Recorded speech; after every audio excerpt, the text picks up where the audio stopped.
Hello दोस्तों, आज हम लोग क्लास 10th का ये जो चैप्टर है 12 नंबर चैप्टर आपका वृत्तों से संबंधित क्षेत्रफल, इसके सभी सूत्र को देखेंगे। क्या करेंगे? जो सभी सूत्र हैं उसको हम लोग आज देखेंगे।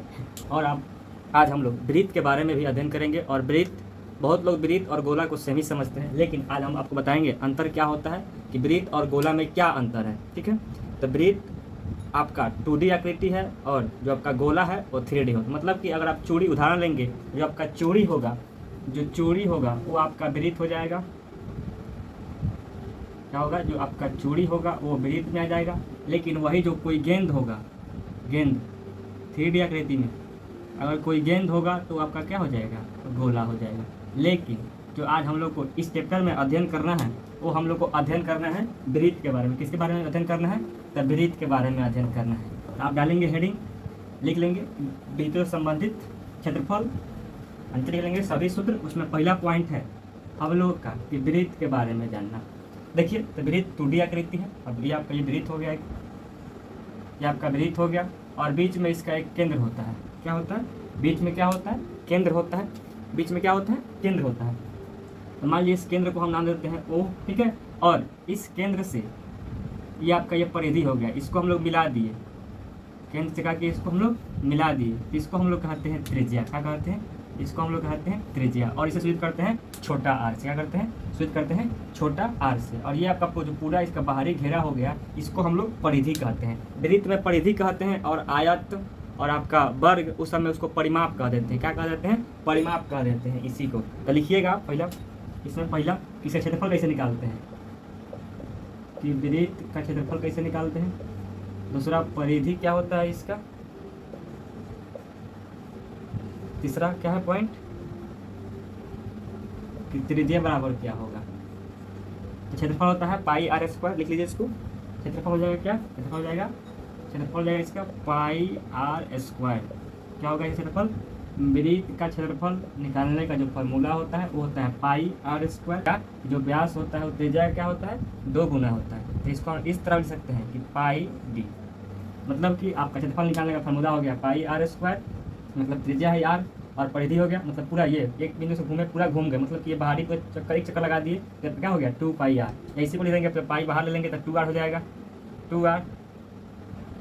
और इस 2 आर के मतलब क्या कर देंगे? डी लिख देंगे व्यास। क्योंकि जानते हैं आप कि जो व्यास होता है वो त्रिज्या क्या होता है? 2 गुना होता है। और त्रिज्या क्या होती है? तब व्यास के आधी होती है। त्रिज्या क्या होती है? व्यास के आधी होती है। इसको भी लिख लीजिएगा आप। तो यहाँ इसी को हम लिखने वाले थे। त्रिज्या क्या होता है? तो व्यास का आधा होता है। इसी को लिख लीजिए पूरा।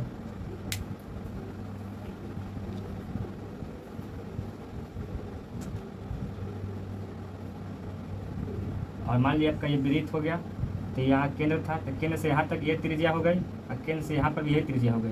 जब पूरा को मिला देंगे परिधि पर, पूरा मतलब एक अक्ष से दूसरा से मिला देंगे तो ये आपका क्या होगा? ये व्यास हो गया पूरा।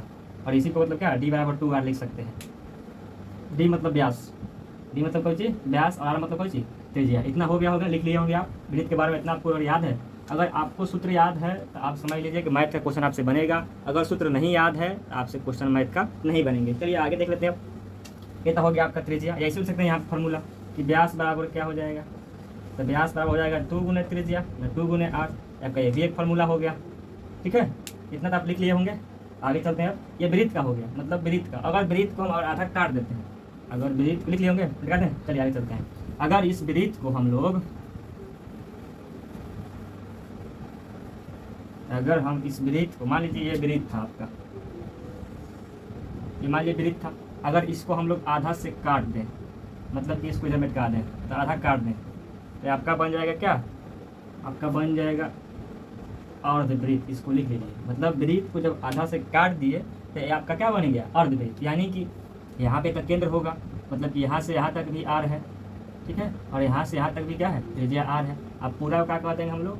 पूरा को डी कह देंगे, व्यास। ठीक है, तो हमने पढ़ा कि जो इसका पूरा परिधि था, मतलब ये पूरा बाहरी भाग जो पूरा चक्कर लगा रहे थे, तो वो था आपका 2 पाई आर। मतलब इसका परिधि निकालना होगा कि अर्धवृत्त का परिधि क्या होगा। तो जो 2 पाई आर था उसका आधा कर देंगे, यानी कि हो जाएगा पाई आर। क्लियर? ये से क्या हो गया? परिधि हो गया, परिधि हो गया। ये कुल परिधि नहीं हुआ, केवल परिधि होगा। पूछता है कुल परिधि क्या होगा, नहीं, कुल परिमाप पता है, परिमाप क्या होगा?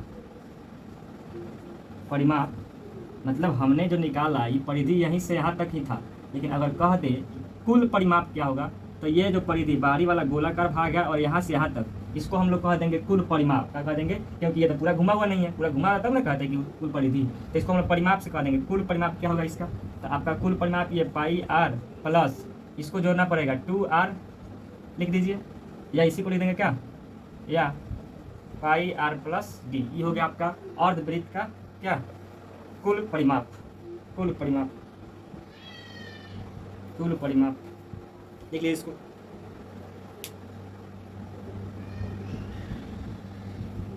कुल परिमाप, या इसी को ऐसे लिख सकते हैं, या इसी को ऐसे लिख सकते हैं। कैसे? मान लीजिए यहाँ पे आ रहा है, यहाँ पे आ रहा है, क्या करिए, आर कॉमन ले लीजिए, तब पाई प्लस 2 भी हो जाता है। अगर कुल परिमाप पूछेगा या परिमाप पूछेगा तो आप लगाएंगे इसको, या इसको लगाइए, या इसको लगाइए, तीनों एक है। लेकिन केवल परिधि पूछता है तो जो आपका वृत्त का परिधि होता है उसके परिधि का आधा कर देना है। ठीक है, चलिए इतना हो गया होगा, इतना लिख लिए होंगे आगे। तब अब हम लोग आगे चलेंगे, आगे चलेंगे। ये आपका तो हो गया वृत्त, अर्धवृत्त। अब मतलब कि अगर वृत्त को आधे से आधा भाग से काट दिए तो बन गया अर्धवृत्त। अब बात करेंगे हम लोग चतुर्थांश के बारे में। किसके बारे में बात करेंगे? चतुर्थांश के बारे में बात करेंगे। हो गया, बता देते हैं। अब बात करेंगे हम लोग चतुर्थांश के बारे में। अगर आपने वृत्त को जब 2 भागों में बांट दिए थे तो वो आपका बन गया था क्या, अर्धवृत्त। अब हम क्या करेंगे, इस वृत्त को 4 भाग में बांट देंगे। 4 भाग में बांट दिए तो जो ये पहला चतुर्थांश हो गया, दूसरा, तीसरा, चौथा होगा इस तरह। तो हमको निकालना है, अगर केवल आपको चतुर्थांश दिया गया होगा, अगर आपको केवल चतुर्थांश दिया गया होगा, अगर आपको केवल चतुर्थांश मतलब कि अगर इसको ऐसे मिटा दिया जाए, मतलब वृत्त के 4 भाग में काट कर एक भाग का निकालना हो आपको क्षेत्रफल, तो वो कैसे निकलेगा? ये आपका हो गया एक चतुर्थांश बन गया। क्या बन गया? चतुर्थांश। आपका केंद्र ये वो हो गया, ठीक है, आपका ये त्रिज्या हो गया, आपका ये भी त्रिज्या होगा, ठीक है।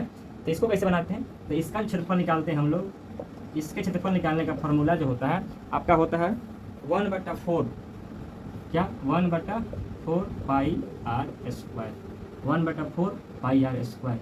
अगर आपको तो इसमें छूट गया था का, और भी छूट गया था कि अगर आपको निकालना है वृत्त का तो पाई आर स्क्वायर, अगर निकालना है अर्धवृत्त का तो पाई आर स्क्वायर बाई 2। लिखवाए थे? नहीं लिखवाए होंगे तो वहाँ पे इसको लिख लीजिएगा कि अर्धवृत्त क्षेत्रफल निकालने का सूत्र होता है पाई आर स्क्वायर बटा 2। अगर चतुर्थांश का निकालना है, अगर चतुर्थांश मतलब कि वृत्त को 4 भाग में बांट दिए तो 4 से भाग दे देंगे। क्या करेंगे? 4 से भाग दे देंगे। क्या करेंगे? 4 से भाग दे देंगे। आपका निकालेंगे क्षेत्रफल। अगर आपको इसका परिधि निकालना है, तो परिधि निकालना है तो हम क्या करना पड़ेगा? तो परिधि के लिए तो वहाँ पे क्या आया था? पाई आर। अगर आपको 2 पाई आर था तो हमने 2 से जब भाग दिया अर्धवृत्त का निकालने के लिए तो केवल बच गया पाई आर। अगर चतुर्थांश का निकालना है तो पाई आर बटा 4 कर देंगे। क्या करेंगे? पाई आर बटा 4, पाई आर बटा 4 करेंगे परिधि निकालने के लिए। हाँ, यहाँ मतलब कि अगर आपको वृत्त का परिधि मालूम है कि 2 पाई आर होता है, तो अगर चतुर्थांश का निकालेंगे तो आपको पाई ना 4 से भाग देना पड़ेगा, तो कट जाएगा, तो आ जाएगा 2, मतलब कि पाई आर बटा 2 क्या हो गया? इसका परिधि हो गया। क्या हो गया? परिधि हो गया। क्या हो गया? परिधि हो गया। अगर ये तो हो गया परिधि, लेकिन अगर आपसे कह दे कि इसका परिमाप क्या होगा, मतलब कि यहाँ से चल के फिर यहाँ से आके होते हुए फिर यहाँ पे आ गए तो कुल कितना दूरी चले, कितना दूरी तय किए, वो आपका हो गया परिमाप। यह परिधि केवल आपको यहाँ से यहाँ तक ही है, परिधि आपको केवल इस पॉइंट से लेकर इस पॉइंट तक ही है। लेकिन अगर आपको परिमाप निकालना है तो आप जहाँ से चले थे फिर उसी बिंदु पर घूम घाम के आ गए, वो आपका क्या हो गया? परिमाप हो गया। यानी कि जो आप लिखे हैं पाई आर बटा 2, इसमें आपको ये दोनों आर जोड़ना पड़ेगा, यानी 2r। ये आपका हो गया परिमाप निकालने का फॉर्मूला। चलिए इसको लिख लीजिए, लिख लीजिए, इसको लिख लीजिए। मतलब आपको वृत्त का मालूम है तो अर्धवृत्त का निकाल लेंगे, अर्धवृत्त का मालूम है चतुर्थांश निकल जाएगा, या आपको वृत्त का भी मालूम है केवल तो आप चतुर्थांश का भी निकाल सकते हैं। देखिए, तो ये आपका परिमाप का हो गया। ये देखिए, इसको हम इस तरह लिख सकते हैं, एक और या करके, क्या यहाँ लिख लीजिएगा, तो पाई आर बटा 2 समझ दिए। यहाँ पे लिखे हैं 2r, तो 2r के बदले में हम t भी लिख सकते हैं, क्योंकि आपको बताए थे कि व्यास बराबर होता है 2 गुने त्रिज्या। तो आप इसको भी लिख लीजिए नीचे, इसके नीचे लिखिए, तुरंत लिखिए। तो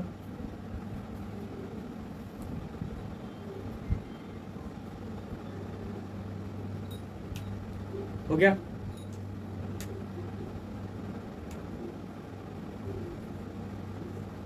चलिए आप देखते हैं हम लोग त्रिज्यखंड का क्षेत्रफल कैसे निकलता है। त्रिज्यखंड,